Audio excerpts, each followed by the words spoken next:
Hindi lahat ng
confess ng ating sender at anong aral ang pwede nating makuha sa kwento niya. Stay tuned, listeners.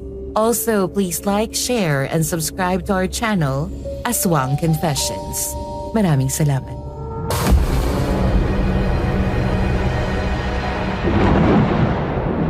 Hindi! Ayoko! Ayoko maging kagaya niyo! Si Reyna! Hindi! Reyna! Ano nangyayari sa'yo? Buksan mo tong pinto! Huwag, Ayman! Diyan ka lang sa labas! Huwag kang papasok dito sa loob! Reyna! Ano nangyayari dyan? Papasukin mo ako! Langya naman! Ayoko na! Reyna! Anong... Lumabas ka, Ayman! Sinabihan na kita huwag kang papasok dito, hindi ba? Ano to? Ano yung nakita ko? Hindi mo naiintindihan! Hindi mo dapat ako nakikita sa ganitong sitwasyon, Ayman! Bakit ba hindi ka marunong makinig sa sinasabi sa'yo, ha? Gusto mo ba talaga mapahamak? Ganito ang kapalit, Ayman. Ganito ang kabayaran sa utang ng magulang ko. Kabayaran? Oo, Ayman. Nung tumakas yung mga nauna, nung tinulungan nila mama at papan makatakas ang mga ipinangakong alay sa baryong to, sila ang pinagbabayaran. At ako ang natira. Pero nagsinungaling ka sa akin, Reyna. Ang sabi mo, yung utang na meron kayo, dahil sa mga gamot. Kailangan kong sabihin yun para hindi ka na masyadong magtanong pa, Ayman. Ayoko na rin talagang malaman mo pa ang lahat dahil aalis ka rin naman. Pero ngayong alam mo na, hindi ko alam kung makakaalis ka pa. Sabihin mo naman sa akin, kung ano ba talagang totoo. Bata pa lang ako, sinabi na ni Aling Maria na pag tumapak ako ng 25 anyos, tuluyan na ako magiging kagaya nila at magiging pagmamayari na ako nila. Kaya kailangan kong sumunod. Dahil pag hindi lang ako ang mawawala. Buong baryo ang babagsak sa sumpa. Kaya mo sila sinusunod? Kasi yun lang ang paraan para mabuhay ang lahat. Ako yung kabayaran, Ayman. Ako yung kailangan nilang mapanatiling kalahating tao, kalahating halimaw, para hindi nila muling gutumin ang baryo. Kaya huwag ka nang lalapit pa sa kanila. At huwag mo na rin akong tulungan. Dahil sa lugar na to, Ayman, kung sino ang tumutulong, siya ang unang kinakain ng sumpa.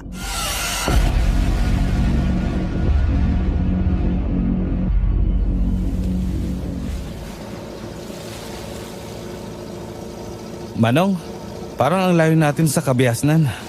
Habang patagal ng patagal, parang wala na akong nakikitang ibang isla. Wala na ring mga bangka.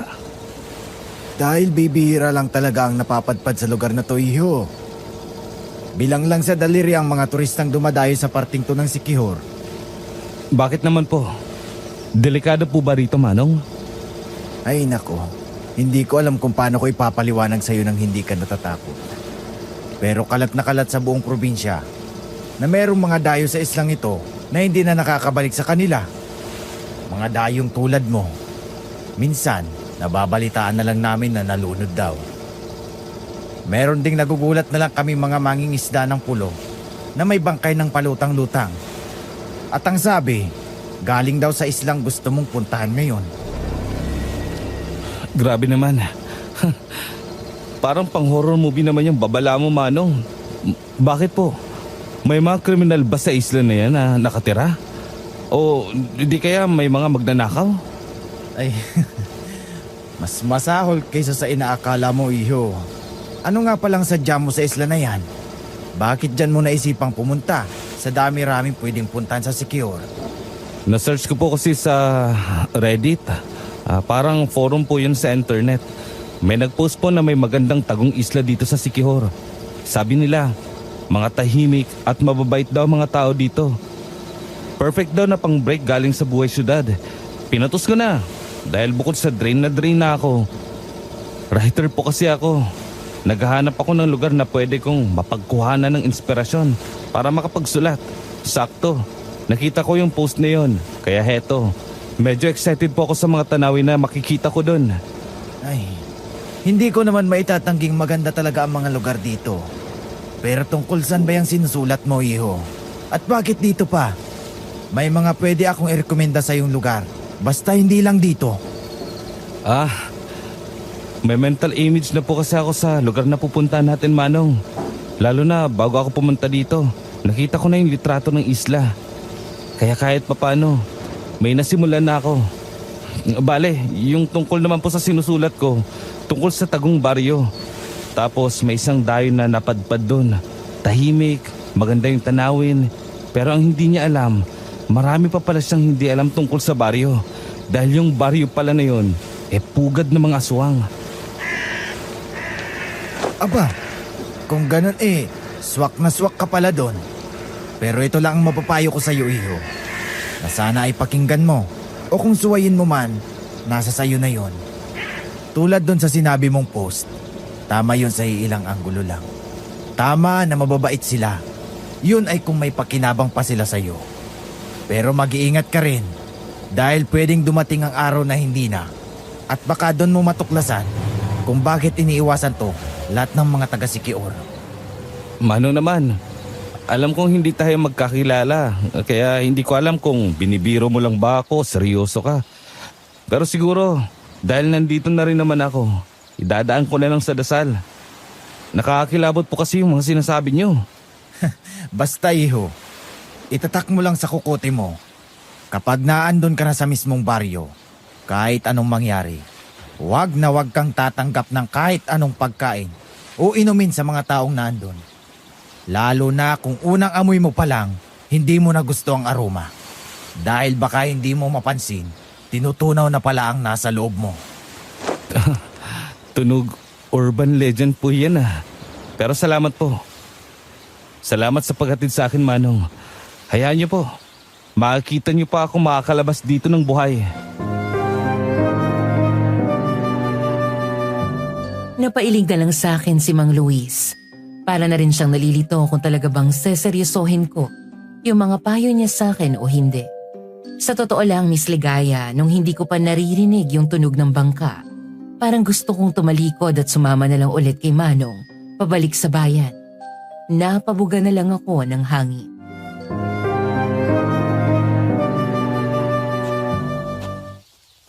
Ay, napaka-adventurous mo, Ayman.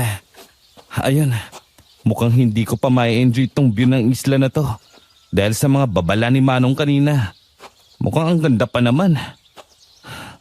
Bakit hindi ko na lang kaya picturean bago ako pumunta sa mismong baryo? Sige na nga, ganun na lang gagawin ko. Para kapag tinamaan ako ng writer's block, may tititigan ako at baka dun pa ako makakuha ng inspirasyon sa pagsusulat. Paalala mga kaaswang confessions, maraming ng peking channel ang kumakalat ngayon. Kaya siguraduhin mong sa official channel ka ng Aswang Confessions nakikinig. Maraming salamat po.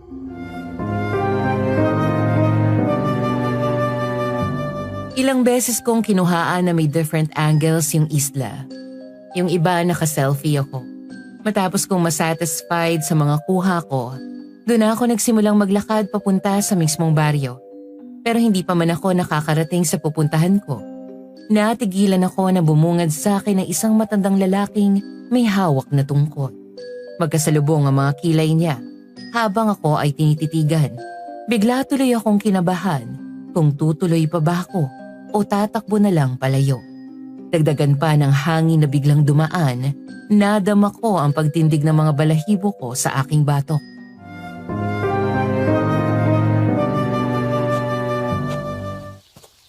Sino ka, iho? Anong ginagawa mo rito sa isla namin?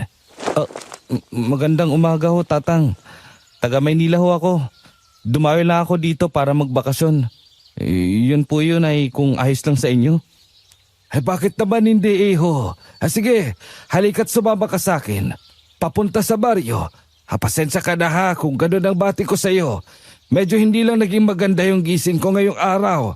Pero welcome lahat ng kung sino man ang pumunta rito. Salamat po, Tatang. Medyo kinabahan po ako na baka hindi kayo tumatanggap ng bisita. Muntik na po akong mag-isip kung paano ko lalanguin yung dagat pabalik sa bayan. Ay mukhang mahirapan ka dyan, iho. Lalo na kapag nakapasok ka na sa mismong lugar namin dahil medyo malayo-layo yun sa dagat.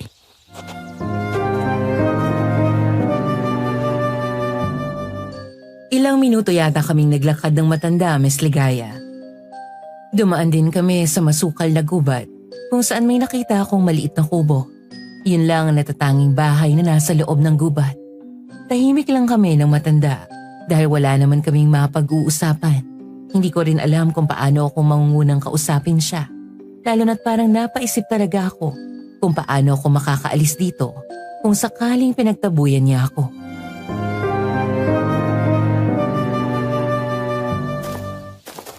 Hindi ko alam kung may ideya ka ng hindi masyadong kinikilala ng mga taga-bayan ang isla namin. Kung hindi ay sinasabihan na kita ngayon.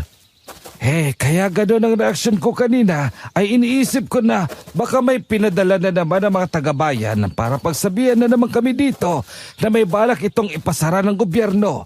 Pero kung wala naman, bakit mo pala naisipang dumayo rito, iho? Manunulat po ako, Tatang. Puro tungkol sa Philippine mythology ang mga sinusulat ko. At based sa research ko, isa ito sa mga kilalang tagong isla sa Pilipinas. Pababait yung mga tao at tamang-tama para sa mga taong gustong malayo sa maingay na paligid ng syudad. Kaya parang itong pinuntahan ko, hitting two birds with one stone. Makakagawa ko ng kwento na pwede kong maisalibro tapos makakapagpahinga pa ako. Sobrang draining at toxic na po kasi ng syudad. Kung sa bayan ko maisipan maglagalag, baka hindi ko rin ma-enjoy dahil halos same ambience lang sa Maynila. Kung sa iba naman, paniguradong maraming tao. Ayoko na po muna sa mga maraming tao. Hay, kung ganun, hindi ka pala naliligaw o mali ang napuntahan, iho. Tamang-tama ang napuntahan mo. Ay, siya nga pala. Nandito na tayo. Welcome sa lugar namin, iho. Sobrang tahimik. Dikit-dikit pa po yung ibang mga bahay. Ganito po ba talaga rito, Tatang? Parang walang masyadong bata na naglalaro sa labas. Akala ko ba gusto mo ng tahimik na buhay? Eto na, binigay na sa'yo, iho. May mga bata namang naglalaro dito pero hindi ganun karami. Siguro, nasanay na sa paligid na hindi ganun kaingay kaya hindi na sila nalabas. At saka, meron din kasi kami ritong patakaran na pagpatak ng alas 6 ng gabi, dapat lahat ay nasa kani-kanilang bahay na't hindi na pwedeng lumabas. Delikado na kasi. Mahirap pag may nawalang bata o kahit matanda.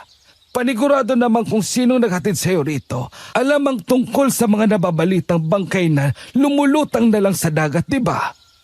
Opo, Nasabi nga po niya sa akin. Sa bagay, mas ayos na nga po yung ganito, Tatang. Sinisiguro niyo po talaga na safe ang lahat ng mga kabataan, pati na rin yung ibang mga nakatira rito. Buti naman at nakita mo sa positibong aspeto yung sitwasyon na meron kami rito. Kami-kami lang din kasi ang nagtutulungan, kaya hanggat kaya pa namin, hinahanapan talaga namin ng paraan para lang walang mapahamak sa amin. Tatang Anselmo, sino po yung kasama nyo? Ay, Dayo? Philip, ikaw pala. Oh, kararating lang niya dito sa baryo. Nakita ko siya kanina, kinukuha na ng litrato yung dagat. Akala ko nga ay trabahador na naman sa munisipyo. Buti na lang, sinabi niya kaagad na dayo pala siya rito. Kaya naagapan yung plano ko sanang palayasin siya. Ito nga pala si... Ay, ano nga pala pangalan mo, iho? Ayman po, Tatang. Buti nga bro, hindi ako pinalis ni Tatang. Umalis na kasi yung bangka na sinasakyan ko papunta rito. Kung nagkataon, baka abutin ako ng 2 araw bago ko pa marating yung mismong bayan ng lalanguhin ko.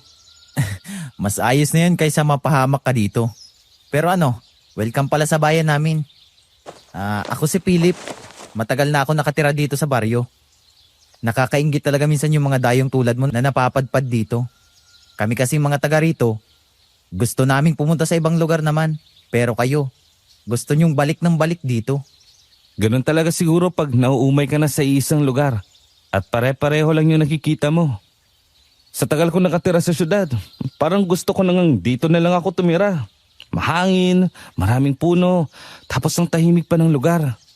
Doon sa amin, halos araw-araw na lang akong naririndi sa ingay ng mga sasakyan at mga tao na kung di nagsisigawan, kung ano-ano lang lumalabas sa mga bibig nila.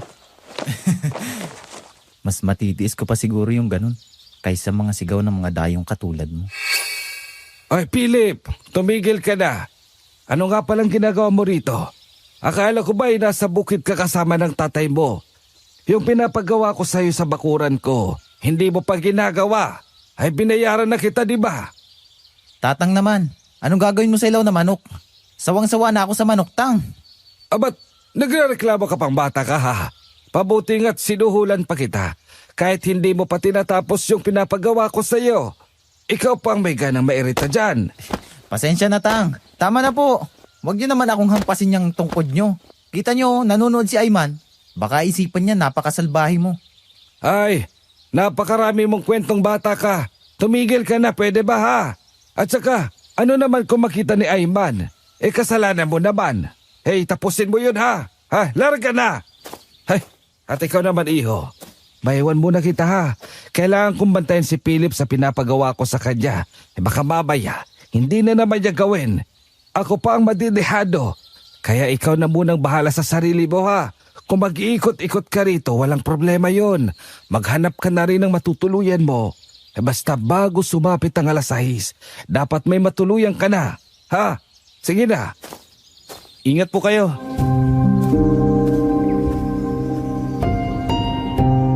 Pinanood kong maglakad palayo si Tatang Anselmo, pati na rin si Philip. Nakita ko rin kung paano siya hampas-hampasin ng tungkod nito. Kung saan panay-aray naman ang lalaki. Natuwa ako sa kanila, Miss Ligaya. Nag-guilty nga ako kasi ginudge ko agad sa utak ko kanina si Tatang Anselmo. Tapos malalaman kong mabait naman pala siya.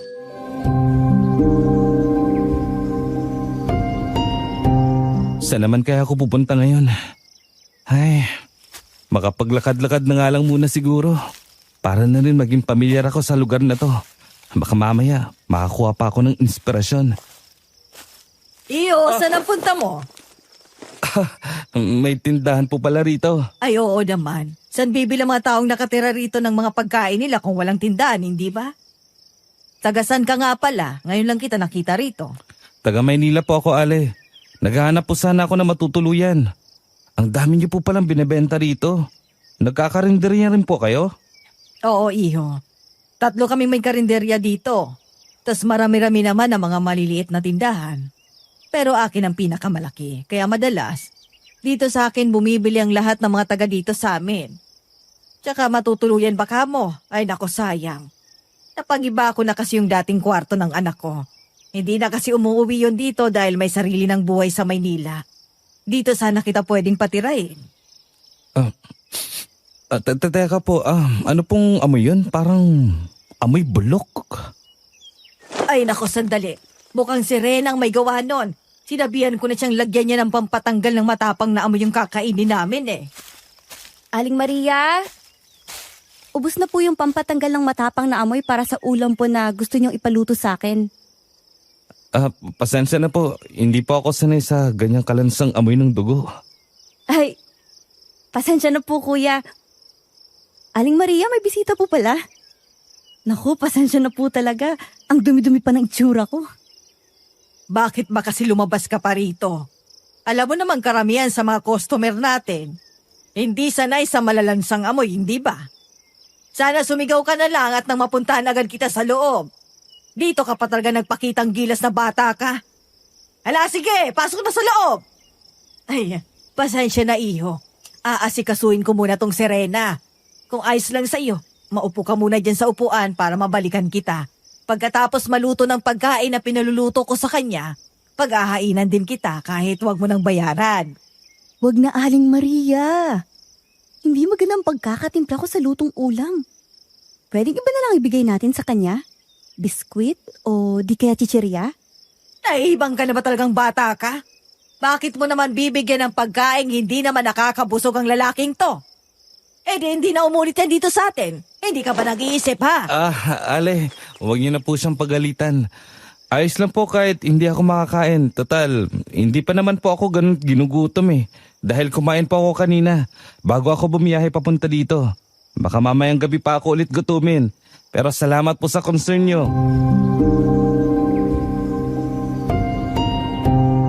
Hindi ko alam kung guni-guni ko lang ba, pero nakita kong parang mula sa pagiging malamlam na mata, nag-shift ito into anger. Yung impresyon ni Aling Maria. Ewan ko baka dahil bad trip pa rin siya kay Reyna o dahil hindi niya nagustuhan yung sagot ko. Kahit anuman sa dalawang yun, isa lang ang inaalala ko ng mga oras na yun. Yun ay yung payo sa akin kanina ng bangkero. Mabuti na yung sigurado.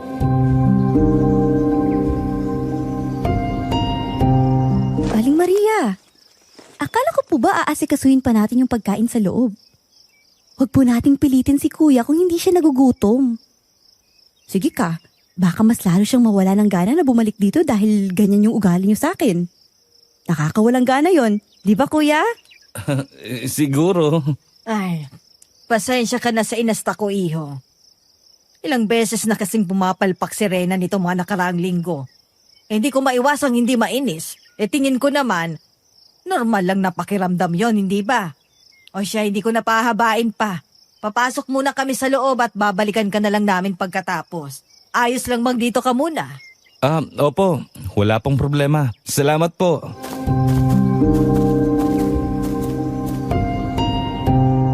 Nahiya naman akong tumanggi, Miss Ligaya. Kahit gustuhin ko mang umalis para sana magtanong sa mga bahay-bahay kung may alam silang pwedeng tulugan o kung pwede akong makitulog sa mga bahay nila. Nanatili na lamang ako. Sa mga oras na yon, wala akong ibang naririnig kundi mga huni ng ibon. Nararamdaman ko na rin yung kakaibang lamig na senyales na papalubog na ang araw.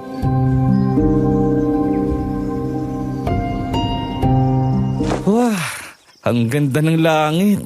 Pinaghalong orange, pink, tsaka red. Makuhanan nga ng litrato. Ayos, hindi pa ako tumatagal ng ilang oras dito. Pero ang dami ko na kaagad nakuha na pwedeng gamitin para sa libro ko. Pero teka, anong oras na ba? Mukhang magagabi na. Sabi pa naman ni Tatang Anselmo, bawal magpaabot ng gabi dito sa labas. Alam mo na pata ka na ng baryo tungkol dyan? Diyos ko, Reyna, ikaw pala. Sorry, nakagulat ka naman. Bigla-bigla ka na lang sumusulpot yun sa gilid ko.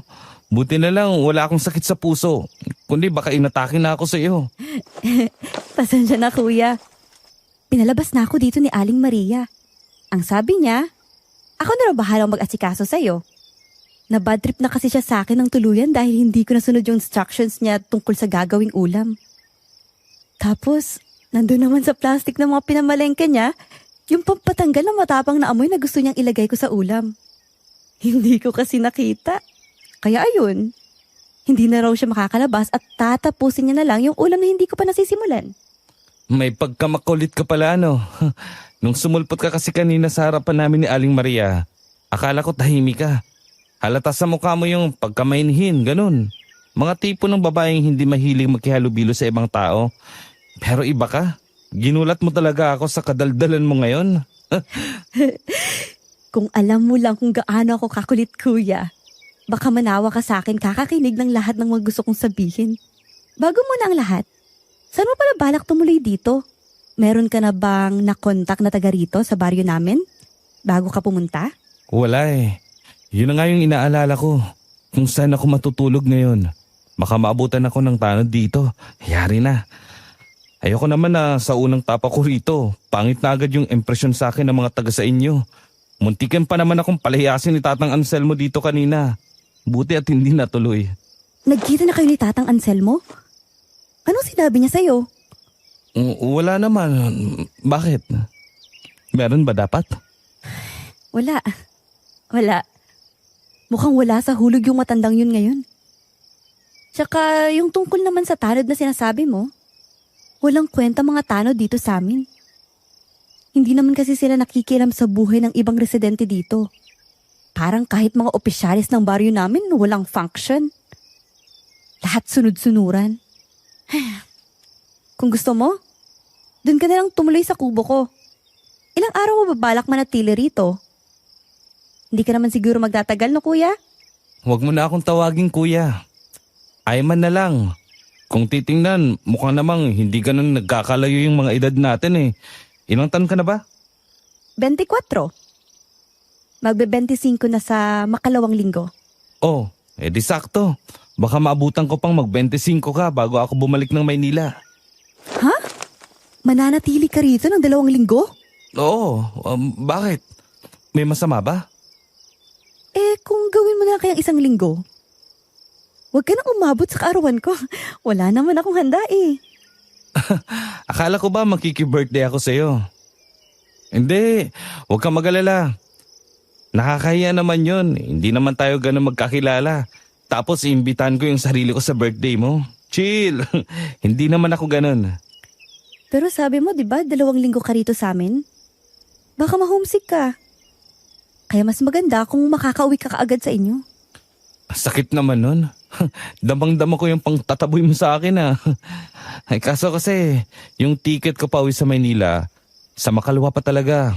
Gusto ko rin kasi magpahinga at namnamin yung hangin dito sa isla nyo. Oh, teka, mamaya na natin ito pag-usapan. Pumunta muna tayo sa kubo ko dahil malapit ng lumubog yung araw.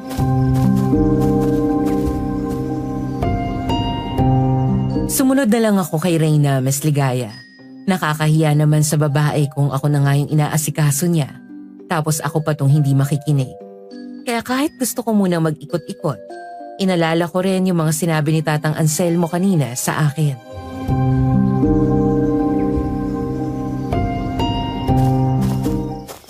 Saan pala to papuntang bahay mo? Papasok na tayo ng gubat ah. Ihatid mo ba ulit ako sa dalampasigan? Huwag naman sana. Hindi ko alam kung paano ako makakauwi niyan sa amin. Hindi, Ayman. Ano ka ba? Dito kasi yung papunta yung kubo ko. Alam ko rin hindi ka makakauwi sa inyo. Baka nga hindi rin magtagal. Gustuhin mo nang umuwi eh. Hindi naman sa pang-aano ha. Pero kung sinasabi mo lang yan, yung parang babala, para piliin kong umalis, pasensya na pero hindi uubra yan sa akin. Kung natitigisan na ng ulo sa'yo si Aling Maria, mas matigas ang ulo ko. Talagang matatapos na lang usapan natin, hindi mo pa rin ako mapapaalis dito. Nako, hindi naman yan babala. Depende yan sa pag-intindi mo. Nagsasabi lang naman ako. Tsaka alam ko rin hindi ka susunod. Sa dami ng dumayo rito sa lugar namin, na yung iba nanatili talaga dahil di na rin naman sila papaalisin dito. Nagsawa na ako magpayo sa mga dapat gawin ng mga sumusunod dito. Hinahayaan ko lang sila ang makadiskubre ng dapat nilang diskubrihin. Teka, ito yung kubong nadaanan namin kanina ni Tatang Anselmo. Nung papunta kami sa baryo, dito ka nakatira? Hindi ka ba natatakot na ikaw lang na mag-isa rito? Sa tinagal kong tumira dito na ako lang mag-isa, nasanay na ako. Tsaka yung pagtira ko rito mag-isa, walang kapantay sa mga naging karanasan ko rito sa buhay. Oo nga pala, walang linya ng kuryente dito kung gusto mong mag-charge, pwedeng dun sa may tindahan. Pero dito, wala talaga eh. Bale, gasera lang ang meron ako dito. Ayos lang ba yun sa'yo? Huwag kang mag-alala. Hindi ka malalamukan dahil may mga pang-aso ako dito. Tsaka meron din akong musket na pwede mong gamitin. Mukhang sanay na sanay ka nang tumatanggap ng bisita rito sa kubo mo Halos kabisado mo na kasi kung alin yung mga kailangan nila sa hindi. Pero salamat kasi hindi ko na kailangan magtanong pa kung ano mga pwedeng gamitin. Dahil mukha namang handa ka na rito. Yung mga sinabi ko sa'yo, mga pangkaraniwan lang naman na kailangan mo. Kaya magtanong ka man o hindi, meron na akong ilalagay sa magiging kwarto mo. Wala masyadong mga bahay na nagpapatuloy rito ng mga bisita. Kaya karaniwan, dito sa kubo ko ang punta. Kung nalalamigan ka, pwede rin kitang gawa ng salabat para lang mainitan niyang tiyan mo. Pag ganito kasing Oktubre na, sobrang lamig talaga dito sa lugar namin. Lalo na't malapit kami sa dagat, kaya ayun. Talagang madalas ako napapainom ng salabat. Nakakatulong din yun para magaan yung tulog mo at tuloy-tuloy. Ano? Gusto mo ba? Pwede rin. Salamat. Sige. Sandali lang at gagawan kita. Hubarin mo nga muna yung bag mo. May ginto bang loob niyan? Parang ayaw mong ilapag muna. Sige ka, magiging kuba ka niyan.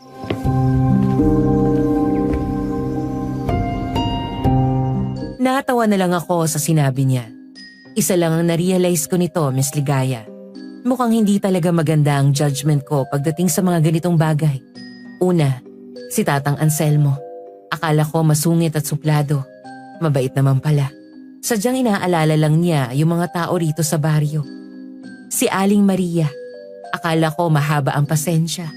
Pero mukhang kahit ako kanina, babatuhin niya ng kung anong pwede niyang mahawakan dahil sa kapalpakan ni Reyna.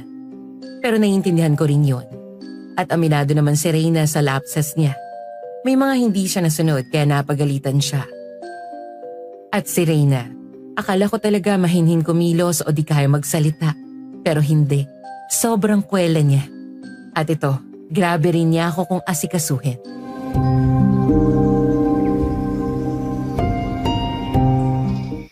Oo nga pala, hindi mo pa nababanggit sa akin kung ilang taon ka na.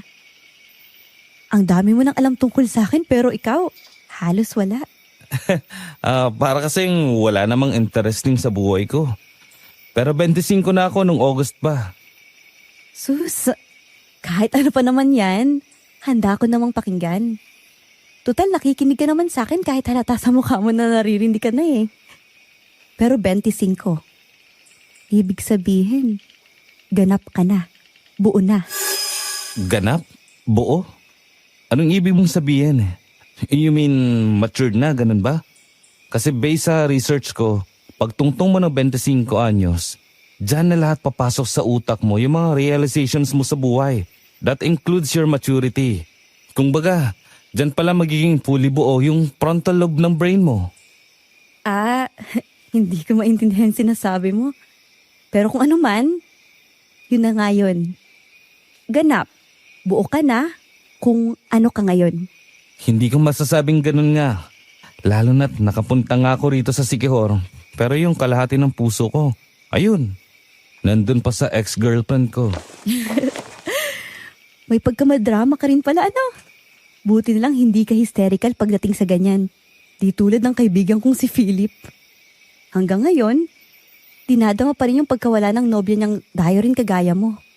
Kahit 2 buwan na yung nakalipas mula nung mabalitaan naming nakita siyang lumulutang sa dagat, parang hindi naging maayos yung takbo ng utak ni Philip nun. Philip? Marami bang Philip dito? Kasi may nakilala rin akong Philip kanina na inutusan ni Tatang Anselmo. May pinapagawa yung matanda doon sa bakuran ng bahay niya. Oo, isa lang yung Philip na nakatira dito sa baryo namin. Madalas, wala sa hulog ang lalaking yun.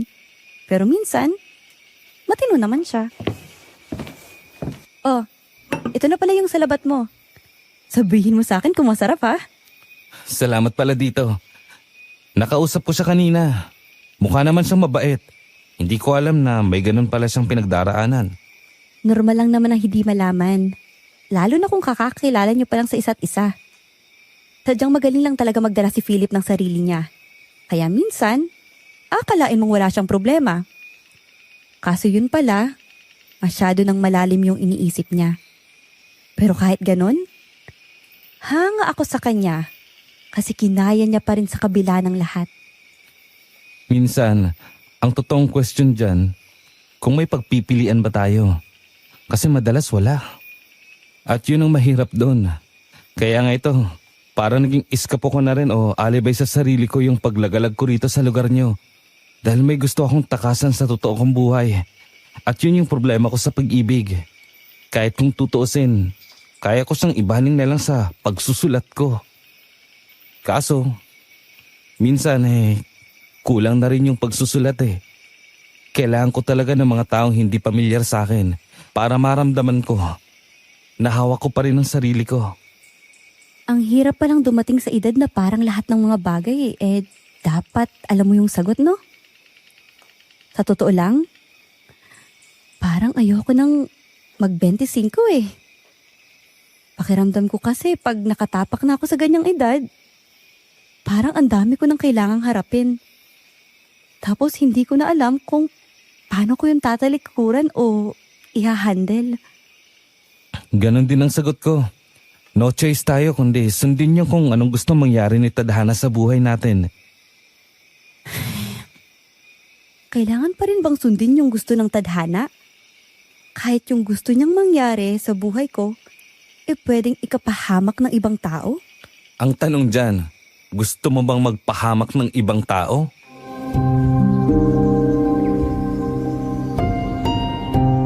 Hindi na nakasagot si Reyna, Miss Ligaya. Sa perspective ko, kahit paano, kahit ang hirap at sakit sa puso ng dinadala ko ngayon, may parte sa akin na ang laking pasasalamat na nagagawa ko pa ring itawid ang sarili ko. Bonus na doon ang makakilala ng mga taong may pagkakapareho sa pinagdadaanan ko sa buhay. Kahit magkakaiba man kami ng sitwasyon, pwedeng oo o pwedeng hindi na maging magkapareho rin yung gawin naming hakbang para may bagbago sa mga buhay-buhay namin.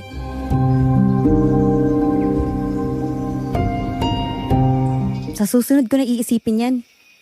Sa ngayon, matulog na muna tayo. Kailangan maaga ako makabalik bukas sa tindahan ni Aling Maria. Kota na siya sa akin. Ayoko munang dagdagan. Ano? Masarap ba yung salabat na ginawa ko, Ayman? Oo, Reyna. Kaso medyo bago sa panlasa ko. Ngayon lang kasi ako nakatingin ng ganito. Kaya salamat. Totoo yung sinabi mong nakakagaan siya ng pakiramdam. Mukhang mapapahimbing yung tulog ko mamaya nito. Tsaka maganda yan para sa kalusugan mo. Sigurado akong pagod na pagod ka dahil ang layo ba naman ang binyahe mo, di ba? Kaya nga, salamat ulit. Sige, ubusin mo na muna yan para makatulog na tayong dalawa. Medyo inaantok na rin kasi ako Napapadalas na to nitong mga nakaraang araw Saan pala ako matutulog dito, Reyna? Dito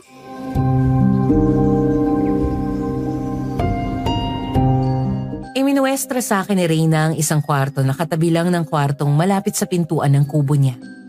Gaya ng sinabi niya kanina, meron ng ampapag tapos may unan at kumot na ring nakatupi doon. Kaya ibinaba ko na ang aking bag na dala sa isang gilid at saka siya tinulungang mag-ayos ng hihigaan ko. Sinarado rin ni Reyna ang mga bintana na siyang ipinagpasalamat ko dahil malamig ang paligid. At least hindi na ganoon kalamig. Baka kinabukasan yan, maging ice cream na lang ako at hindi na ako makagalaw.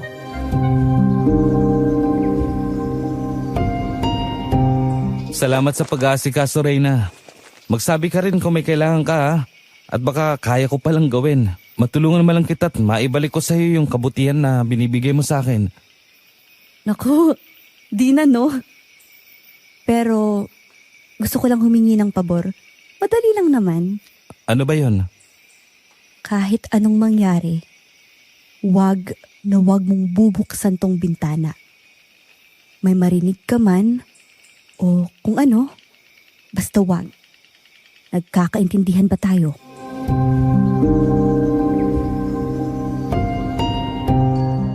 Sa mga segundong yon, bigla akong napatanong sa sarili ko kung si Reyna ba na nakakalokohan ko kanina ay siya ring Reyna na kausap ko ngayon. Bigla kasing nag-iba yung tono ng boses niya. Naging seryoso.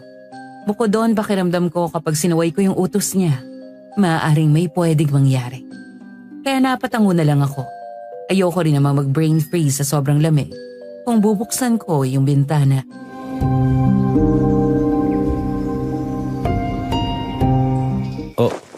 Oh, hindi ko bubuksan.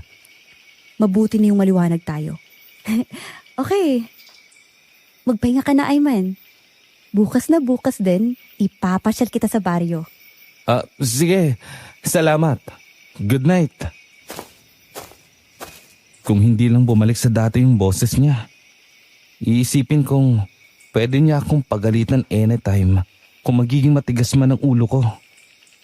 Tama nga yung mga kaibigan ko sa Maynila. Hindi sapat na nakausap ko ang isang tao ng ilang beses para mag-conclude tungkol sa kanila. Dahil mahaba-habang panahon pa yung kinakailangan namin bago namin masabi na talagang kilala na namin ang isa't isa.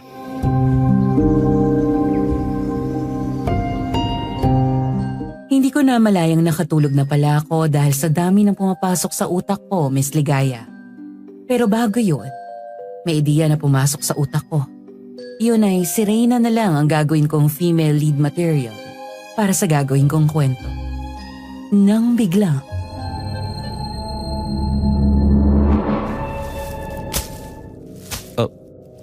ano yun? Ay, anong oras na ba? Bakit parang ang lamig naman? Baboy? Saan gagaling yung iyak na yun?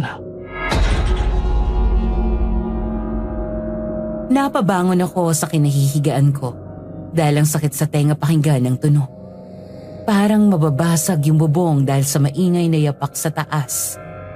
Miss Ligaya, napakunot noo ko nang makita akong bukas ang bintana na sinabi ni Reyna kagabi sa akin na huwag kong bubuksan. Oh, bakit bukas to? Sinabi sa akin ni Reyna na bawal buksan to . Hindi ako nakagalaw sa kinatatayuan ko nang makitang parang may anino na mabilis na dumaan sa aking harapan. Kasunod dito ay ang ingay ng baboy na parang nasa bubong pa yata nagmumula. Dinig na dinig ko rin sa palibot ng maliit na kubo ni Reyna na parang may nagbubungkal at meron ding binabangga yung kawayan.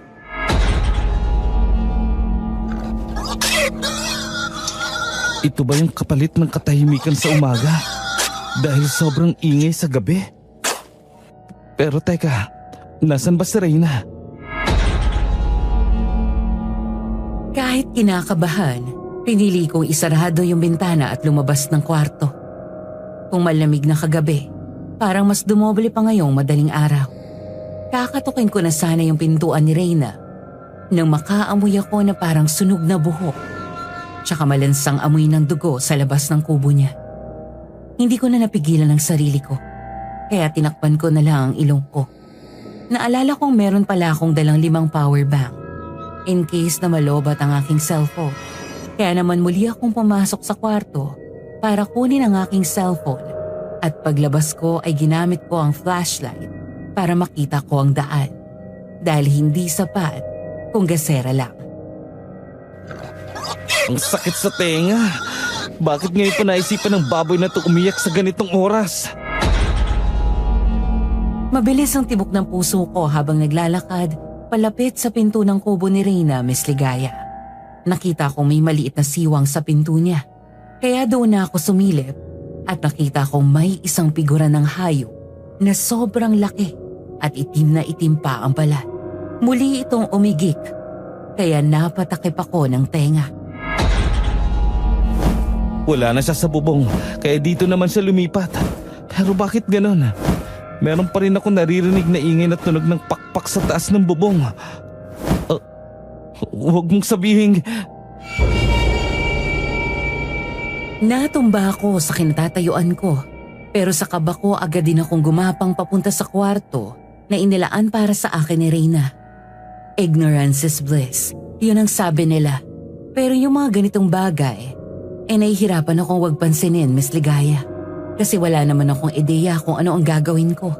Hindi ko alam kung saan pwedeng kumuha ng mga pantaboy sa aswang. Kahit nakapag-research naman ako tungkol doon, hindi ko pa rin alam kung paano ko kikilos na walang tamang gabay dahil ayoko namang sumablay. Kaya ang ginawa ko, humiga na lang ako sa kama, nagtalukbong ako ng kumot at nagdasal ng nagdasal kahit ayaw akong patulugin ang aking utak dahil pagod na ang aking katawan. Hindi ko rin napansing nakatulog na rin ako. Kinabukasan,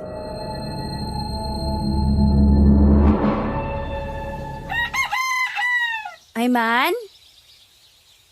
Gising ka na ba? Bangon na. Nagluto na ako ng makakain natin. Neto na. agad akong bumangon sa kinahihigaan ko at niligpit ang mga ginamit ko pagtulog. Tsaka ako lumabas ng kwarto. Muling pumasok sa isipan ko ang nangyari kagabi, Miss Ligaya. At dahil doon, parang hindi na normal para sa akin ang umagang yon. Bakit tulala ka pa dyan? Halika na, para makakain na tayong dalawa.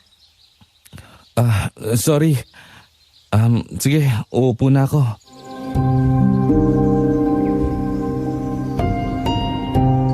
Ginataang gabe, steamed okra at tuyo.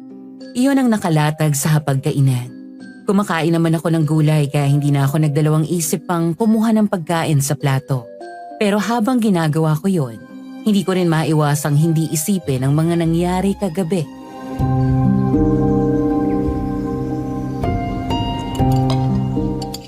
Pagtapos pala natin kumain, gusto mo bang sumama sa akin sa tindahan ni Aling Maria? Para lang hindi ka nakakulong dito sa loob ng bahay. Oo, mas okay nga yun para may makakausap ako. Marami ring lumalabas sa mga tao ng ganitong oras. Baka lang may makausap ka't maging kaibigan, di ba? Reyna, ayos lang bang magtanong ako? Oo naman. Bakit naman hindi? Hindi naman nakakamata yung pagtatanong, di ba? May problema ka ba? Kagabi, may narinig akong parang naglalakad sa bubong mo. Tapos may umiiyak na baboy. Tanong ko lang kung madalas mo rin bang naririnig yon kapag ikaw lang mag-isa dito?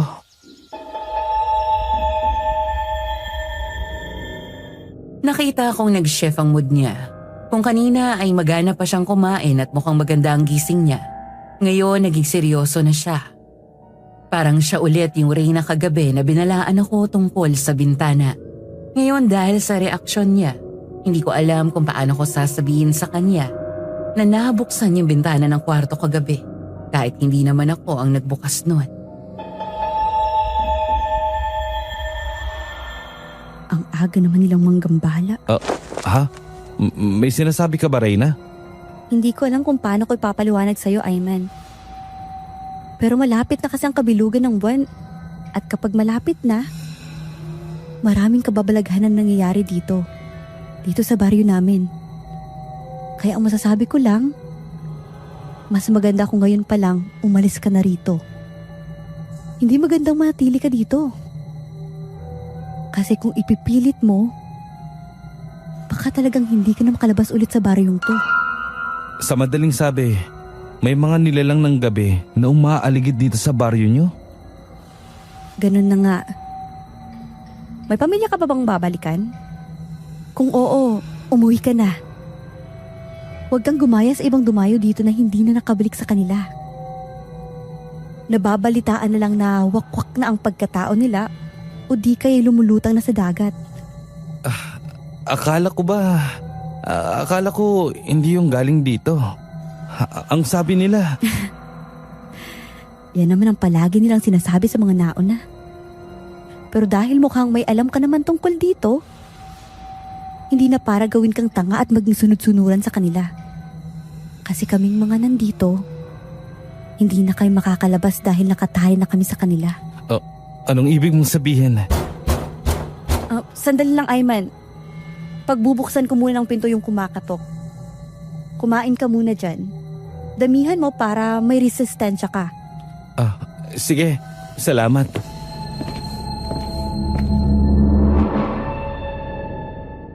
Pero sa totoo lang, nawalan ako ng ganang kumain dahil sa narinig ko kay Reyna, Miss Ligaya. Hindi ko akalain na may ganito palang impormasyon tungkol sa baryo. Kung nakatali sila, ibig sabihin maaaring hindi sila katulad ng mga halimaw. Pero ang tanong, sino ang nakatali? At sino ang mga nangtatali? Oh, nandito ka pala Ayman pare. Buti naman nakahanap ka ng matutuluyan mo. May bago ba, Philip? Palagi namang dito sila napapadpad, di ba? Pero tingin ko, baka pwedeng may magbago. Dahil si Ayman, sinabi niya agad sa akin yung kung anong napansin niya at nakita niya kagabi. Ang sakit lang talaga sa tenga nung kagabi kaya hindi ko na maiwasang hindi punahin. Marami pa yan pre. Marami ka pang pwedeng maranasan at pagdaanan hanggat hindi mo gugustuhin umalis dito sa baryo namin. Kaya kung ako sa'yo, hanggat may oras pa, pwede kang umalis na. Pero paano? Nakapag-usap na kami ng bangkero na sinakyan ko kahapon. Bago kami bumiyahe. Sa makalawang linggo pa niya ako susunduin. Kailangan nating mahanapan ng paraan, Ayman. Ayaw naming magaya ka sa mga naunang pumunta rito. Hindi na kaya ng konsensya namin. Kung meron mang mas nagigilty sa mga nangyayari dito, alam kong ikaw yun, Reyna. Dahil ikaw ang nakatali sa kanila. Ikaw, Reyna? Pero paano?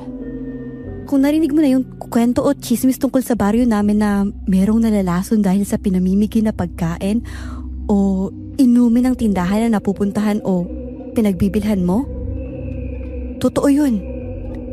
At nangyari lang na nagtatrabaho ko sa tindahang yun. Kay Aling Maria? Pero anong kinalaman nun sa nilalang kagabi? At sa mga nangyari kagabi? Ako ang kabayaran sa mga naging utang ng pamilya ko, Ayman. Dating mangingista sina mama at papa. Nabaon sila sa utang kay Aling Maria. Sa tindahan, sa gamot, sa halos lahat ng gastusin nung nagkasakit si papa. Nung una, tulong daw. Pero kalaunan, parang may kapalit na hindi ko maintindihan. Anong klaseng kapalit? Araw ng kabilugan ng buwan, taon-taon, may pinipili silang isa sa mga kabataan ng baryo. Ang sabi, para raw yun sa ritual na proteksyon. Pero nung ako na yung napili, nalaman kong hindi lang ritual. Yung totoo, ginagawa nilang tulay yung katawan ko. Tulay? Para saan?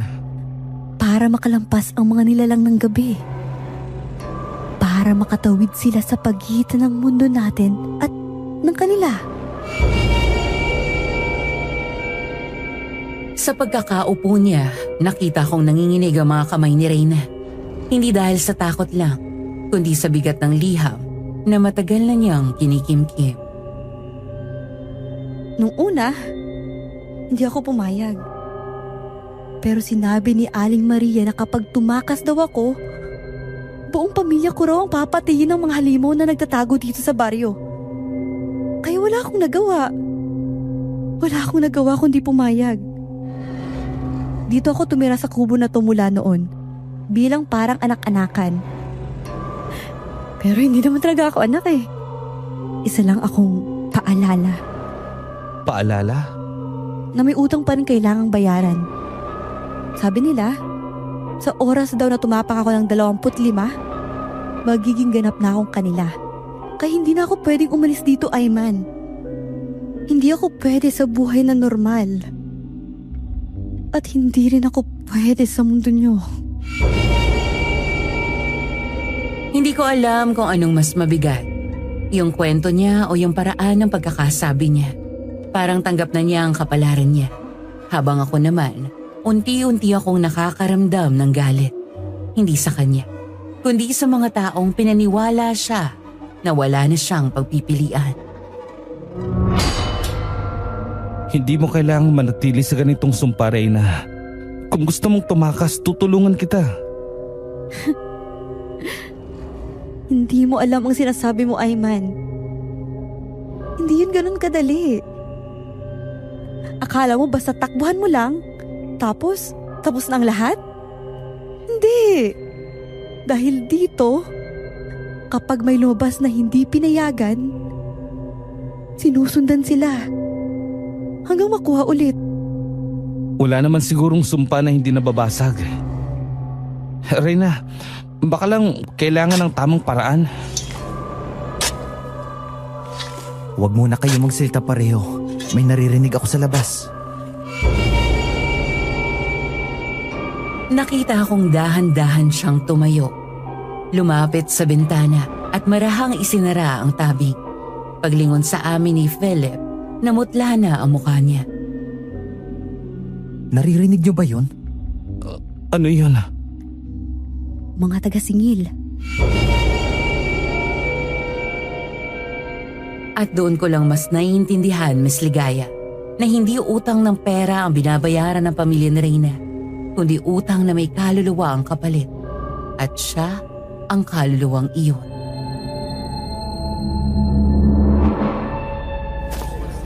Ganito ba talaga makatitig tong mga kapitbahay nyo? Hindi ko alam kung binabalaan nila ako o gusto nila akong balatan ng buhay. Kumalma ka, Ayman. Nararamdaman kasi nila kapag kinakabahan ka at napapansin nila yon. Magmula ngayon, kailangan mong magpanggap hanggang sa araw na makaalis ka rito sa baryo.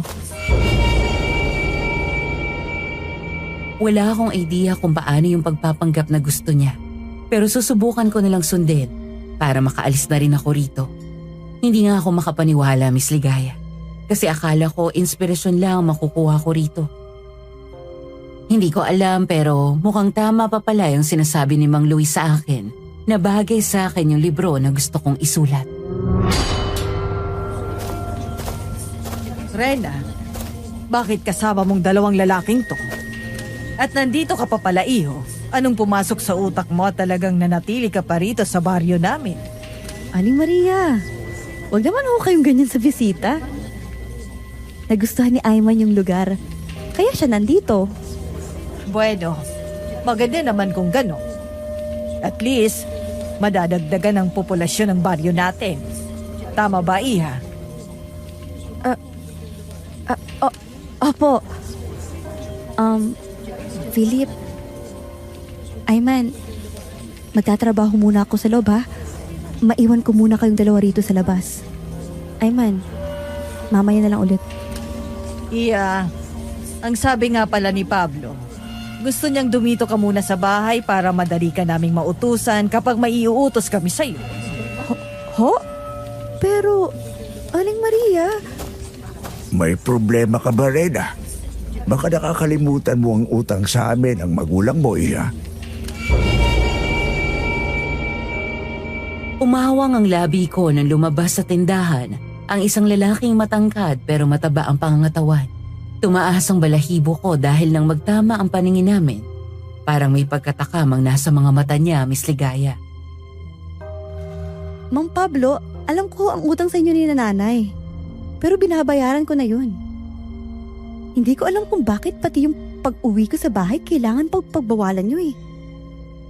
Ang sinabi ko ay sinabi ko, iya. At saka ano yun? Bakit parang amoy dugo? Ay, hindi ko rin alam, mahal. Pagdating nila Reyna, dun ko lang dinaamoy. Pre, ang dami mong pantal sa katawan. Ha? Langya, in-allergy na naman ako. Allergy? Bakit ganyang kalalayan, iyo? Pasensya na ho. Nagiging ganito po kasi yung katawan ko tuwing nalalamigan ako. Naninikip ng halin po yung dibdib ko eh. Painumin mo ng gamot at tubig, Maria. Sige, mahal. Hindi na ho kailangan. Hayaan mo na kaming asikasuhin ka, iyo. Ganito na ba kami sa lahat? Ayaw lang namin mag-iwan ng masamang impresyon sa'yo. Kahit ako na lang po ang bahala sa kanya, Mang Pablo. Hindi nyo na ho kailangan gawin pa to. Sinusuway mo ba kami, Philip? Ako ang kapitan ng baryong ito. Kaya sino ka para pakialaman ang gusto naming gawing tulong sa mga bisita natin? Sige po. Tatanggapin ko na po yung tulong nyo. Pasensya na po kung tumatanggi ako kanina. Nahihiya lang po kasi ako sa inyo. Bago-bago ko lang dito at turista lang ako dito pero nagawa nyo pa rin maging mabuti sa akin. Kaya salamat po, Mang Pablo. Sige na, Maria. Bigyan mo na. Eto na, mahal. Inumin mo na ito, iho. May herbal yan na nakahalo na makakatulong sa allergy mo. Sana gumaling ka.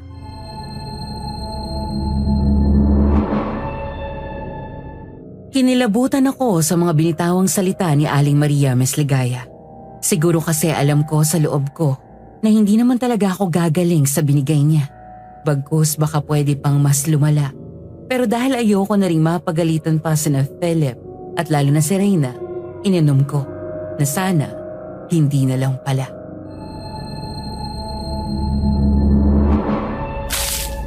Kaya mo pa bang ilabas lahat yan, pre? Putlang-putla ka na. Baka mamaya hindi lang yung ininom mo na binigay ni Aling Maria yung maisuka mo. Baka pati yung bituka mo. Kaya ko pa. Ayoko lang din na mapagalitan kayong dalawa ni Reyna. Gawin mo man yun o hindi, mapapagalitan pa rin kami. Dahil marami kaming nilabag na utos nila. Oh, Ayman, ano? Nainom mo ba yung pampasuka? Nainom niya na, Reyna. Kaso paano to? Mukhang may pusong mamon din to. Hindi kayang tumanggi kapag alam niya mapapagalitan tayo sa harapan niya. Dahil kinukontra natin yung dalawang matanda. Ganun naman sila palagi. Gumagawa ng aksyon sa harapan natin para matulak yung bibiktimahin nila na sundin ang gusto nila. Dahil alam nilang hindi na makakatanggi si Ayman pag nakitang pinapagalitan tayo. Pero hindi pwedeng ganun, Reyna. Baka matulad siya sa mga nauna. Alam ko, Philip. Kaya kailangang maisuka niya lahat at hindi na maulit pang sa harapan tayo ni Ayman ang paggalitan at may iuutos siya sa lalaking to na uminom o kumain para hindi na maulit yung nangyari. Ayos na ako. Salamat sa inyo. Sobrang putla mo na, Ayman. Halika na. Umupo ka muna rito at pupunasan kita. Pre, sa susunod, kahit ano gawin nilang galit sa amin, wag na wag mo silang susundin sa gusto nila. Dahil mahirap niyan, kapag nahawakan ka rin nila sa liig, baka pare-pareho rin tayong masabit. Oo, susubukan ko. Lumapit sa amin si Reyna na may dalang planggana na may tubig at may bimpo. Hindi na ako nakagalaw nang umupo siya sa harapan ko. Inigaan niya ang bimpo at sinimulan akong punasan. Baka sa mukha niya ang pag-aalala at sa hindi malamang dahilan, parang nahuhulog na ang loob ko sa ganda niya.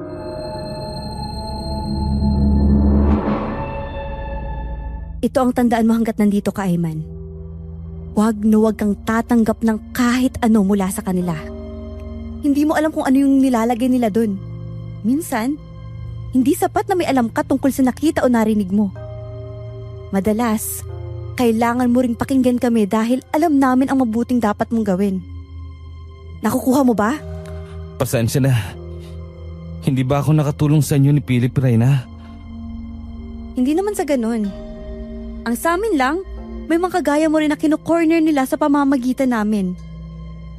Na dahil alam nilang hindi kayo makakatanggi kapag pinagalitan na ako o si Philip, ginagamit nilang paraan na yun para mapasunod sa kanila ang mga gusto nilang biktimahin. At yun ang nangyari sa naging nobya kong Dayo. Alam kong hindi tayo ganun magkakilala. Pero pre, ayaw naming maulit sa iyo ang nangyari sa kanila. Basta, wala kang ibang pakikinggan kundi kami lang, ha? Maliwanag ba?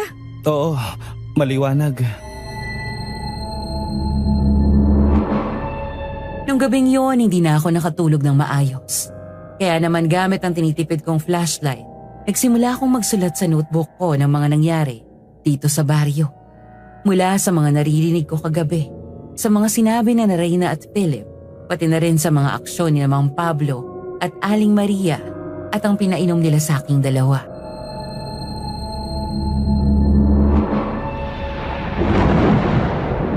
Hindi!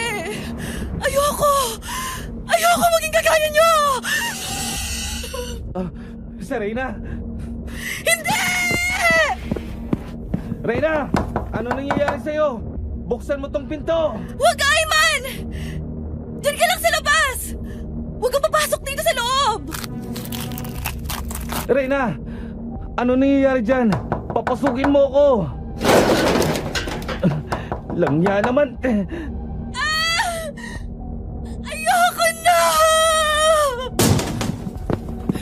Reyna, anong... Lumabas ka, Ayman!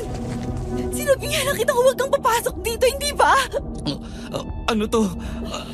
Ano yung nakita ko? Hindi mo naiintindihan! Hindi mo dapat ako nakikita sa ganitong sitwasyon, Ayman! Bakit pa hindi ka marunong makinig sa sinasabi sa'yo, ha? Gusto mo ba talagang mapahamak? Parang tumigil ang oras pati na rin ang galaw ng paligid. Kahit ang mga kuliglig na tahimik, natulog ako sa kinatatayuan ko. Habang tahimik lang akong nakatitig kay Reyna. Habang siya naman, napayoko at humagulgol. Ganito ang kapalit, Ayman. Ganito ang kabayaran. Kabayaran sa utang ng magulang ko. Kabayaran? Oo, Ayman. Nung tumakas yung mga nauna, nung tinulungan nila mama at papa na makataka sa mga pinangakong alay sa baryong to, sila ang pinagbabayaran. At ako ang natira. Pero nagsinungaling ka sa akin, Reyna. Ang sabi mo, yung utang na meron kayo dahil sa mga gamot. Kailangan kong sabihin yun para hindi ka na masyadong magtanong pa, Ayman. Ayoko na rin talagang malaman mo ang lahat. Dahil aalis ka rin naman. Pero ngayong alam mo na, hindi ko alam kung makakaalis ka pa. Nakita akong nanginginig ang mga kamay niya. Pero parang mas nanginginig ako sa lahat ng naririnig ko mula sa kanya, Miss Ligaya. Para kasing hindi ko ma-imagine na ganito kahirap yung sasapitin ni Reyna sa kamay ng mga tao dito sa baryo. Sabihin mo naman sa akin kung ano ba talagang totoo, Reyna. Bata pa lang ako. Sinabi na ni Aling Maria na pag tumapak ako ng 25 anyos, tuluyan na ako magiging kagaya nila. At magiging pagmamayari na ako nila. Kaya kailangan kong sumunod. Dahil pag hindi lang ako ang mawawala. Buong baryo ang babagsak sa sumpa.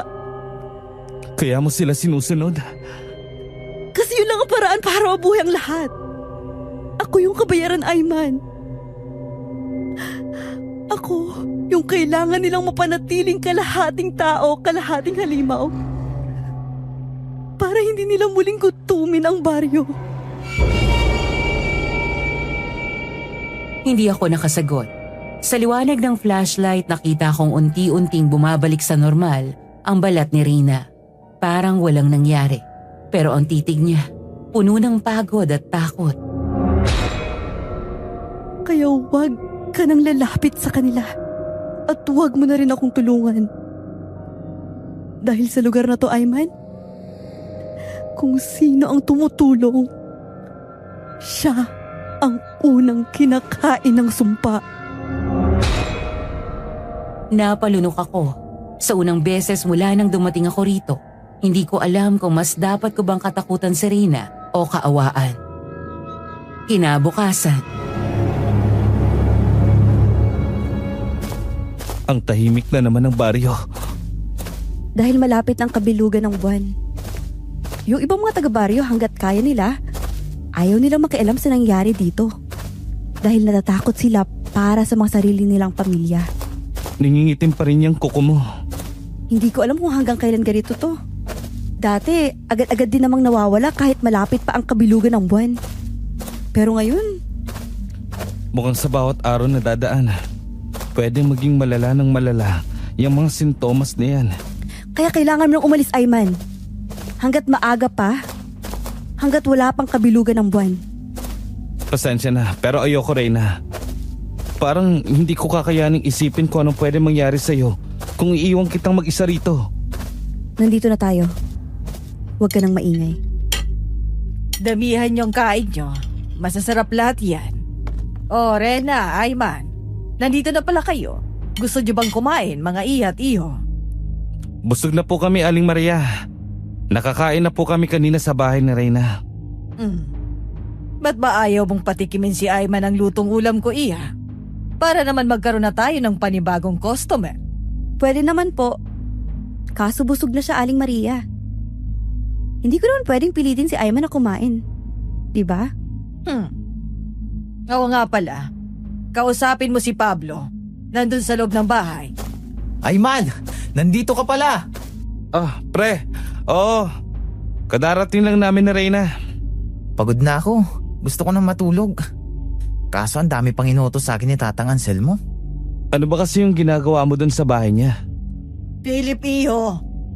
May mga ulam pa ako rito, baka gusto mong kumain. Ipaghahanda kita ng pagkain. Aling Maria, kung manok na naman yan, utang na loob, tama na. Surang-sura na ako. Yan na lang palaging pinapakain sa akin ni Tatang Anselmo. Hindi ko alam kung namamalikmata lang ba ako pero nakita ko si Tatang Anselmo sa hindi kalayuan. Dala niya ang tungkod niya at ang bagong katay na manok sa kabilang kamay. Direkta siyang nakatitig sa akin at ang makitang nakatingin din ako sa kanya, tumalikod siya at naglakad palayo. Kaya agad ko naman siyang sinundan. Pre, saan ka pupunta? May nakalimutan akong kunin sa kubo ni Reyna. Pupuntaan ko lang. Pasabi na lang sa kanya na babalik din ako. Ganun ba? Sige. Akong bahala magsabi sa kanya. Ingat ka, ha? Nang medyo makalayo-layo na ako sa tindahan, tinakbo ko na yung daan. Hindi ko na nga lang makita ulit si Tatang Anselmo. Nasaan na yun? Muli akong naglakad hanggang sa makarating ako ng gubat. Mawawala na sana ako ng pag-asa. Kaso may narinig akong parang kumakain. At ang baho ng dugo ay umaalingasaw sa buong lugar.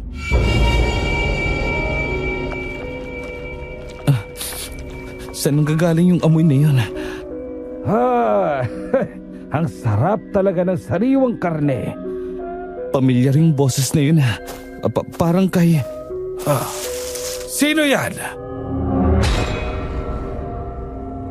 Nagmadali akong dumapa at sumiksik sa halamanan. Agad niyakap ang katawan ko ng mga putik. Pero hindi ko yun ininda, basta makapagtago lang. Magpakita ka sa akin. Alam ko nandito ka lang sa paligid. Pero hindi ako nagpakita sa kanya, Miss Ligaya. Nagmatigas ako. Hindi naman niya ako nakita.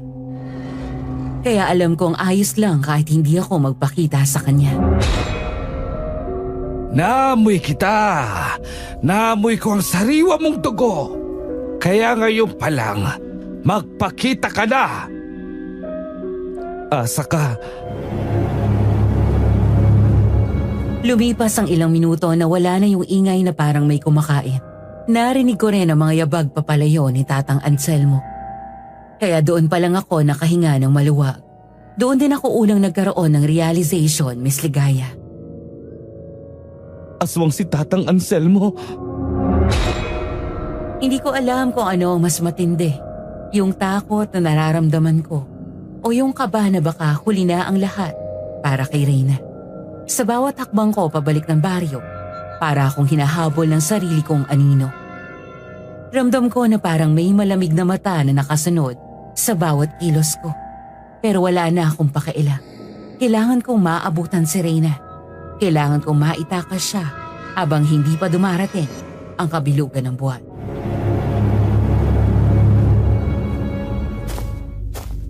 Saan ka galing, Ayman? Hinahanap ka ni Reyna. Nasaan siya? Teka pre, ako yung unang nagtanong. Sabihin mo na lang sa akin kung nasan siya para hindi na tayo magtagal. Kinakausap siya ni Mang Pablo. Hindi na siya pwedeng bumalik sa gubat pansamantala. Ano? Hindi pwede. Bakit hindi? Teka, saan ka pupunta? Ayman! Kailangan na makalis na rito si Reyna. Kailangan makawala na kami. Reyna, kailangan mo kong pakinggan. Ayman!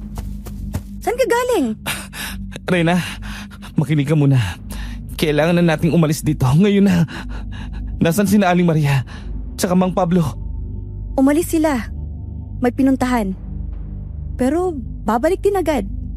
Kailangan ko na raw dito manatili, Ayman. Tsaka, bakit ba bigla-bigla kang nag-aayang umalis? May nangyari ba? Si Tatang Anselmo, nakita ko siya sa gubat. May kinain siyang hayop, Reyna. Pumatay siya at winakwak yung kawawang manok. Ayman? Bago pa tayo pareho mapahamak, aalis na tayo rito. Hindi ko na to kaya at ayoko ring mapunta ka sa kanila. Tumingin siya sa akin na parang gusto niyang paniwalaan. Pero may kinakalaban siyang hindi ko nakikita. Kita ko sa mga mata niya may takot siya sa mga nangyayari. Pero may mas malalim pa. Parang isang lihim na gustong kumawala. Hindi ganun kadali, Ayman. Reyna, kung natatakot ka, huwag kang mag-alala dahil dalawa naman tayo dito. Tatakbo tayong dalawa. Hindi kita iiwan. Ilang segundo kaming nagkatitigan. Tahimik. Hanggang sa bigla niyang ibinaba ang tingin. Lumapit sa akin at iniyak ang lahat sa aking dibdib. Ayoko na rito, Ayman. Ayoko na. Kaya sumama ka na sa akin. Hindi ko alam kung paano nagsimula pero naramdaman ko ang labi niya sa labi ko. Mainit. Nangungusap. Parang sinasabing, salamat at patawad. Tahimik kaming tumatakbo ni Reyna. Bitbit lang maliit na bag. Hangin lang at hinga namin ang maririnig. Hanggang sa marinig namin ang isang tinig, malakas, pamilya. Reyna! Ayman! Diyos ko, si Philip yan. Huwag kang babalik, Reyna. Tumatakbo na tayo. Tandaan mo. Reyna, huwag kang magpapaloko sa kanya. Hindi mo alam kung ano pinapasok mo. Anong sinasabi mo, Philip? Tulungan mo na lang kami. Tulungan? Hindi mo alam kung anong ginagawa mo, Ayman. Alam mo bang delikado to para sa lahat? Ang delikado, yung mga halimaw na Tama na! Huwag mong sabihin nakita mo si Tatang. Huwag mong sabihin alam mo ang tungkol doon. Pero oo, nakita ko. Kaya nga gusto kong iligtas si Reyna.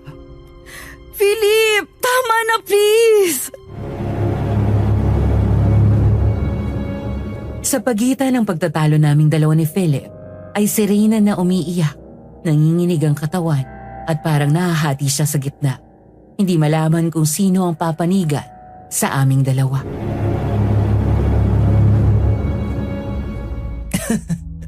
Hindi mo talaga alam. Ano, Ayman? Alam mo bang siya mismo? Siya ang susunod na magiging kagaya nila? Alam ko, Philip. Dahil nakita ko mismo kung paano siya pinahihirapan ng pagbabago ng katawan niya. Malapit na ang kabilugan ng buwan. Ibig sabihin, magsisimula na ang pagbabago niya. Kaya kung akala mo makakaligtas siya, maling tao ang nililigtas mo! Tama na, Philip! Hindi ako kagaya nila! Pero sa bawat sigaw niya, parang mas lalo lang lumalabo ang mga mata niya. Parang may itim na usok na gumagapang sa paligid. Reyna, ano nangyayari sa'yo? Hindi ko kayang pigilan, Ayman. Hindi ko rin alam kung bakit ngayon nangyayari to. Kung dapat sa pagpatak pa ng ika-25 anyos ko. At kaya ka pinapanatili ni Aling Maria para sa gabing to. Gusto kong sumigaw, pero biglang may mga yabag na paparating. Marami. Pamilyar. Aba, narito pala kayo. Aling Maria, anong gusto niyo? Hindi naman sa amin. Kay Pablo sa asawa ko. Mula sa dilim lumabas ang isang matandang lalaki. Ang mga mata niya parang basang langis. Sa kamay niya may hawak na mga buto. Kaya pala may amoy ng sariwa. Ikaw pala, Ayman. Noong nakaraan ko pa pinanggigigilan ang amoy mo. Mang Pablo! Wag! Tama na iyan. Hindi mo na maitatanggi ang dugo mo. Panahon mo na. Hindi ko na alam kung paano kami nakarating dito. Basta ang huling tanda ko, hawak ko pa ang kamay ni Reyna. Pero ngayon, pareho na kaming nakatali. Sa gitna ng baryo at sa harap ng apoy. At sa paligid namin ay may mga mukhang pamilyar. Mga taong akala kong normal na kapitbahay lang. Yun pala, may kakaiba rin sa kanila. Simula na ang pag-aalay. Hindi tayo pwedeng mantala. Nagsimula silang umawi. Mga tunog na parang dasal pero baliktad. Parang kinakaladkad ang hangin. Si Reyna ay patuloy pa rin sa pag-iyak. Ang mga mata niya ay pumupusyaw. Parang pilit na nilahalabanan ang liwanag ng apoy.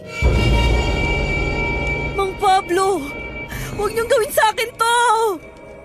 Hindi mo na mapipigilan, Rena. Ilang taon ka naming inalagaan. Panahon mo nang magbayad. Anong kasalanan niya sa inyo? Hindi siya ang nagkasala. Pero siya ang kabayaran. Sumiklab ang apoy at sa bawat pagliyab, parang humahaba ang anino ni Reyna. Dumidikit ito sa lupa, gumagapang paakyat sa kanya.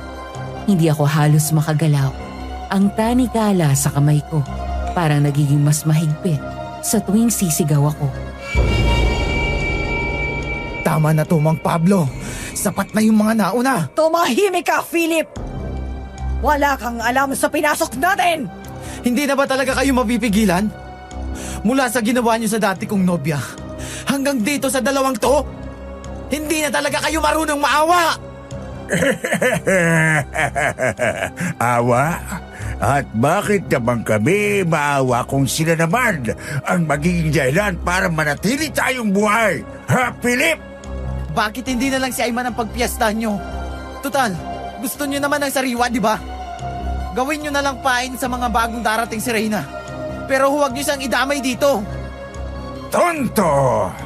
Kailangan pa rin niyang maging ganap na aswang na maging tulad namin para mangyari ang lahat ng to. Philip, bakit? Akala ko kaya kong pigilan pa sila. Pero kung hindi ka nila nadala rito, si Reyna pa rin ang mawawala. Philip! Parang awa mo na! Tulungan mo kami! Kung tutulungan ko kayo, pare-pareho tayong mamamatay. Tumawa si Mang Pablo. Hindi yung tawang nakakatawa, kundi yung parang may kinakalawang sa loob. Hindi pa siya handa, Maria. Pero darating din tayo ron. Ngayong gabi, ipapasa mo sa kanya ang sumpa. Rena, kapag tinanggap mo ito, hindi ka na magugutom. Hindi ka na masasaktan. Pero kung lalaban ka pa, pati si Ayman, kakainin namin sa harap mo. Nakita kong tumingin si Reyna sa akin. May luha, may dugo, at may desisyon. Dahan-dahan siyang umiling. Hindi ko sila kaya! Reyna, wag! Labanan mo sila! Tama na! Simula na ang ritual! Sa gitna ng lahat ng ingay, biglang may kumalas na tanikala. Si Philip, hawak ang gulok ni Mang Pablo. Kung may magbabayad, ako na lang! Huwag mong gawin yan! Sumabog ang apoy at nagliyab ito sa hangin. At sa isang iglap, naramdaman kong hinila ko ni Philip palayo kay Reyna. Palayo sa apoy, pero hindi pa rin palayo sa impyerno. At bago ko tuluyang mawala ng malay, narinig ko si Reyna. Ang tinig niya ay hindi na sa tao. Ayman!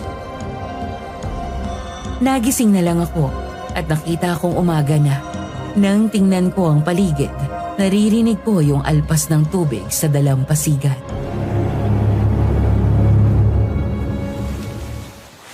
Saan tayo pupunta? Gising ka na pala, pre. Tatakas tayo. Hindi na tayo babalik sa baryong yun. Si Reyna, nasan siya? Nandito ako, Ayman. Kasama mo ako. Kumusta ka? Sina Aling Maria, sina Pablo, nasan sila? Nawalan ka ng malay, Ayman. Kaya hindi mo nakita. Pero hindi natuloy ang ritual. Dahil hinarang ko yun. At napakawalan ko si Reyna. Hindi ko na rin nasundan ang sumunod na nangyari. Pero alam ko, napatay ko si Aling Maria. At sino ang Pablo? Hindi ko na alam kung saan siya nagpunta. Pero tumakbo siya. Lumayo. Tayo. Ganun din eh. Kailangan natin makaabot sa bayan. Dahil hindi ako nagpapakakampante, nahahayaan na lang tayo ni Mang Pablo na makaalis. Doon kami sa bahay na nagdasal na 3 na sana. Makaalis kami ng isla na walang mapapahamak na kahit isa man sa amin. At sa awa ng Diyos nagawa namin. Pagdating namin sa bayan, nakausap ko ulit si Mang Luis. At sinabi niyang butit hindi ako naging kagaya ng mga nauna na basta nalang sumunod sa mga gusto nila. Yun pala, dati rin siyang tumakas sa isla at nakapunta rito sa bayan.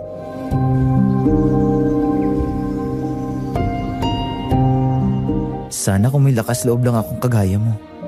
Naitakas ko sana si Lia at hindi na niya kinailangang umabot sa puntong na makikita na lamang namin siya nakalutang sa dagat. Condolences pare.